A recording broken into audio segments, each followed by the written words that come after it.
কক্সবাজার সহ বাংলাদেশের বিভিন্ন জেলা বাংলাদেশ জাতীয়তাবাদী দল মানুষের কাছে যাচ্ছে।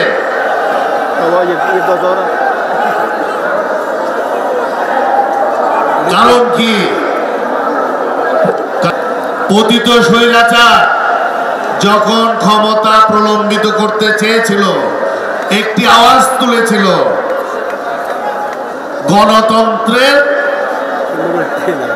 বিকল্প হচ্ছে উন্নয়ন। এই ধোঁয়া তুলে তারা তাদের দুর্বৃত্তায়ন এবং শাসনামল দীর্ঘায়িত করতে চেয়েছিল। তার রেজাল্ট বাংলাদেশিরা 5ই আগস্ট 2024 দেখেছে। লক্ষণ সেনের পরে 870 বছর পরে এই বাংলাদেশ থেকে এখন সংস্কারের কথা বাংলাদেশ জাতীয়তাবাদী দল ছাড়া আর কেউই সংস্কারের কোন প্রস্তাবনা জাতির সামনে উপস্থাপন করতে পারে না। আমাদের নেতা বিএনপি চেয়ারম্যান দেশনায়ক তারেক রহমান 13 জুলাই 2023 সালে জাতির সামনে রাষ্ট্র মেরামতের 31 দফা ঘোষণা করেছে। আমরা দেখেছি 5ই আগস্ট গণঅভ্যুত্থানের পরে যে অন্তর্বর্তীকালীন সরকার এসেছে তাদেরকে বাংলাদেশ জাতীয়তাবাদী দলের পক্ষ থেকে সর্বাত্মক সহযোগিতা করা হয়েছে। বিচার বিভাগ পুনর্গঠিত হয়েছে, পুলিশ প্রশাসনেও কিছুটা রদবদল এসছে, নির্বাচন কমিশন পুনর্গঠিত হয়েছে, সিভিল অ্যাডমিনিস্ট্রেশনও কিছু রদবদল হয়েছে। এর বেশি দায়িত্ব আপনাদের নাই। এবার অতি শীঘ্রই নির্বাচনী তফসিল ঘোষণা করে। বাংলাদেশের ইতিহাস বলি 1 মিনিটে।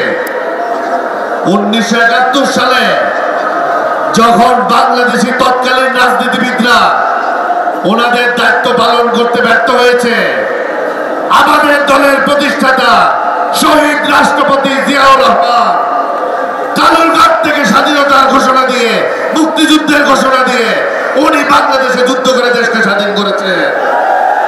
উনি কি ক্ষমতালোভী ছিলেন? ছিলেন না। কারণ ওনার দায়িত্ব পালন শেষ উনি ওনার কর্মস্থলে ফেরত দিয়েছে। এরপর ওনার স্বাধীনতা যুদ্ধে অবদানের কথা স্মরণ করে আবার যখন বাংলাদেশ 1975 সালে আরেকটি সংকটকাল অতিক্রম করছিল, সিপাহী জনতা ওনাকে জোর করে ধরে এনে এই রাষ্ট্র পরিচালনার দায়িত্ব দিয়েছিলেন। এরপরে যখন ওনার সাদা বরণ করার পরে ওনার সহধর্মিনী আমাদের মাতৃতুল্য নেত্রী যখন এই দলের হাল ধরেছে, এই 90-এর গণঅভ্যুত্থানে আপসহীন নেতৃত্ব দিয়ে উনি আবারও বাংলাদেশকে স্বৈরাচার মুক্ত করেছিলেন 90-এর গণঅভ্যুত্থানে। এরপরে যদি খেয়াল করেন 2007 সালে যে ফ্যাসিস্ট 111-এর কালো সরকার এসেছিল বাংলাদেশের ক্ষমতা গ্রাস করতে, সে সময়ও আমাদের নেত্রী দেশনেত্রী বেগম খালেদা জিয়ার আপসহীন ভূমিকার কারণে আবারও বাংলাদেশে গণতান্ত্রিক ব্যবস্থা ফেরত এসেছে। সর্বোপরি এই 2024 সালের 5ই আগস্ট এই শহীদ রাষ্ট্রপতি জিয়া রহমানের সুযোগ উত্তরসূরি, দেশনেত্রী বেগম খালেদা জিয়ার সুযোগ উত্তরসূরি আমাদের দলের চেয়ারম্যান জনাব তারেক রহমানের দূরদর্শী এবং বিচক্ষণ নেতৃত্বের কারণে 2024 সালে বাংলাদেশে আবার স্বাধীনতা লাভ করে আবার গণতন্ত্র পুনরুদ্ধার হয়।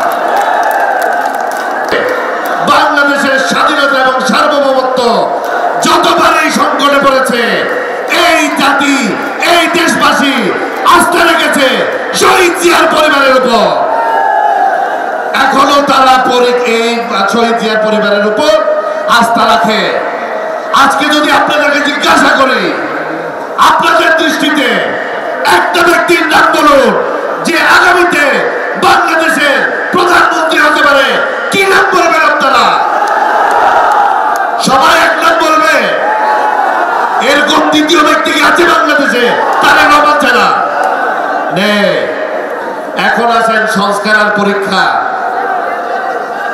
আমরা যখন স্কুলে পড়ি, যে পরীক্ষায় প্রিপারেশন খারাপ, খালি দোয়া করতাম স্যারের অসুখ হোক, কিছু একটা হোক, হরতাল হোক, পরীক্ষা যেন পিছায়। তো আজকে যারা বলে নির্বাচন পিছান, খারাপ ছাত্র আমাদের মতো, আমার মতো প্রিপারেশন না। বাংলাদেশ জাতীয়তাবাদী দল প্রতিটি আসনে বিজয়ী হওয়ার মতো প্রস্তুতি আছে ইনশাআল্লাহ। এই জন্যই গণতন্ত্রের স্বার্থে, দেশে স্থিতিশীলতার স্বার্থে এবং গণমানুষের অধিকার প্রতিষ্ঠার জন্য বাংলাদেশ জাতীয়তাবাদী দল অবিলম্বে নির্বাচনী তফসিল ঘোষণার দাবি জানায়। মনে রাখবেন, বাংলাদেশ জাতীয়তাবাদী দল 17 বছর যুদ্ধ করেছে ভোটাধিকার নিশ্চিত করার জন্য। আওয়ামী লীগের মতো ফ্যাসিস্ট একটি সরকার এক কাপড়ে দেশ ছেড়ে পালাতে ব্যর্থ হয়েছে, যাদের পিছনে সমগ্র প্রশাসন সহ তাদের বিভিন্ন গুন্ডালিগ, পান্ডালিগ, যা লীগ ছিল সবাই ছিল। তারা যেহেতু মানুষের অধিকার আদায়ের পথে দাঁড়াতে পারেনি, আমি আশা করব যারা দেশ চালাচ্ছে কিছুটা লেখাপড়া করেছেন, কিছুটা ইতিহাস সম্পর্কে জানেন এবং বাংলাদেশের 5ই আগস্ট থেকে যেমন আওয়ামী ফ্যাসিস্টরা শিক্ষা নিয়েছে, আশা করি আমরা আপনারা সকলে সে শিক্ষা গ্রহণ করেছি এবং ক্ষমতা প্রলম্বিত করার কোনো অপচেষ্টা বাংলাদেশে আর কেউ করবে না।